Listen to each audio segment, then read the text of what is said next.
Um, the great misunderstanding. Jobs versus work. They say there are no jobs here. They say the economy is broken. They say the future is gone. But what if that is only part of the story? What if that narrative, repeated so often it feels like truth, is actually a great misunderstanding? What if the real story of prosperity and survival lives not in corporate towers, but in the streets, in the markets, in the hands that build and sell every single day? We have been taught to look for opportunity in specific, pre-approved places. But what if opportunity is everywhere, just waiting for us to see it differently? Maybe there are no jobs, but there is work. This is a distinction that changes everything. Maybe the steady, salaried office work we were told to chase is scarce. But the work that pays the bills, feeds families, builds communities is absolutely everywhere. Who decided that a good life requires a specific kind of employment contract? Who made the rule that effort performed outside of a formal 9-to-5 structure is somehow less valuable? A mother who wakes before dawn to sell fruit on a busy corner. Walk with me into a large market in Accra, Ghana, like Makola or Kaneshi. The first thing you feel is the energy, a current of human activity that pulls you in. You will see a river of people, a constant flow of humanity. You will see boxes, bags, carts, trucks, all moving goods in a complex, unwritten dance of commerce. Small traders, mostly women, buy and sell with a speed and confidence that comes from years of practice. They move items from a distant warehouse to a small, precious stall space. They negotiate prices with a sharp eye and a quick mind. They carry, they count, they organize. Each one of these small trades is a single vital step in a much larger chain of supply and demand. The market is not just a place. It is a living organism, a long line of tiny, interconnected businesses. Each one of these businesses has a plan, even if it is not written down in a formal document. Each trader knows their costs down to the last cedi. They make margins that might look incredibly small to an outsider, but they make those margins over and over again, dozens or even hundreds of times a day. This is how they build a steady, reliable income stream. Now, look closer at the mini logistics that make this entire system work. Now let us move to the electric energy of Lagos, Nigeria. The streets here are loud, a symphony of car horns, music, and vendors' calls. The pace is faster, more intense. The street is a university of survival, a masterclass in entrepreneurship. Traffic-jammed highways and bustling walkways filled with vendors. Phone covers, car chargers, sunglasses, cold drinks, roasted plantains, hot, savory snacks, vendors moving goods by hand, weaving through cars and crowds, selling with a smile and persistent energy. They've mastered reading the city's rhythm. They anticipate rush hour. They move with a quickness essential for survival. Business built on small margins, built on extremely fast volume. One vendor might sell dozens or hundreds of small items in a day. Tiny profit on each. Turnover is constant, relentless. Money is made in speed. Money is made in volume. Money is made by being exactly where the people are. Street intelligence beats textbook theory.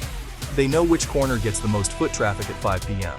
They know which snacks sell best on hot, sunny days. They know which snacks sell best on cool, rainy ones.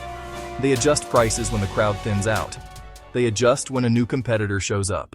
Let us head east, to the beautiful landscapes of Kenya.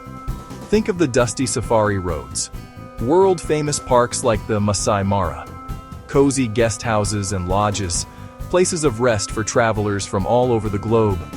Tourism brings foreign currency. Its real power is the jobs it creates, jobs that touch many lives. Drivers, guides, cooks, cleaners, artisans selling small crafts. Imagine a family with a small 3-room guest house.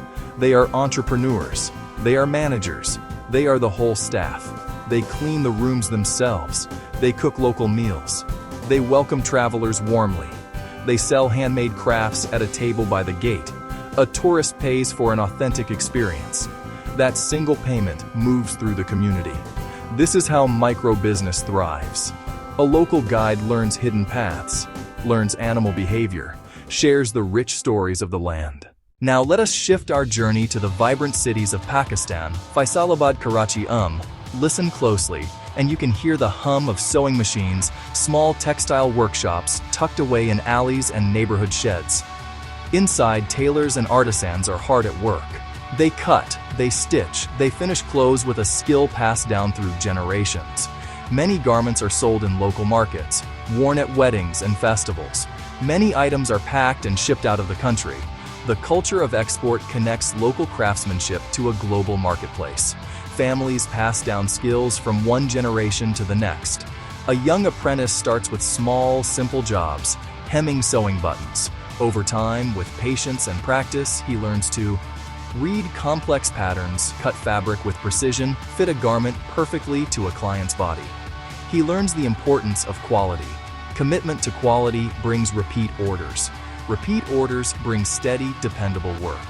The world of textiles shows the power of scale built from many small parts. One small workshop with a handful of skilled workers can serve dozens of shops. A master tailor can keep an entire team busy, creating a productivity hub. The supply chain is a team of micro-businesses working in concert. Our journey now takes us to Afghanistan, a land where life is profoundly shaped by the earth and the rhythms of local markets. In many parts of the country, farming and livestock are the bedrock of the economy, feeding countless households and sustaining entire communities. Farmers rise with the sun, their days dictated by the seasons. They, till the soil plant the seeds, nurture their crops through the long growing season until the harvest. Shepherds guide their flocks through rugged mountains and green valleys. Their work is ancient, fundamental, deeply connected to the land. The fruits of their labor come to life in the local bazaars. This is where the community gathers, commerce, social life intertwine. A farmer brings his wheat, his vegetables, his fresh milk to sell. A shepherd sells his animals, the wool shorn from their backs. This local trade is the lifeblood that keeps villages alive, especially when larger, more formal economic systems falter. People barter and buy with the small amounts of cash they have. The market here is a place built on relationships and trust. Across all of these different places, from the markets of Ghana to the fields of Afghanistan, a clear and powerful pattern begins to rise. A formal degree or a framed certificate matters far, far less than tangible effort and proven skill. The world is absolutely full of jobs and opportunities that do not ask for a university diploma on your resume. Instead, they ask for two fundamental things that anyone can develop: skill work. These two elements, when combined, form a powerful and unstoppable pair that can build a life of security and purpose. Skill is the how. It is the process of learning how to do a job and do it well. It is the tailor learning to stitch a perfect seam.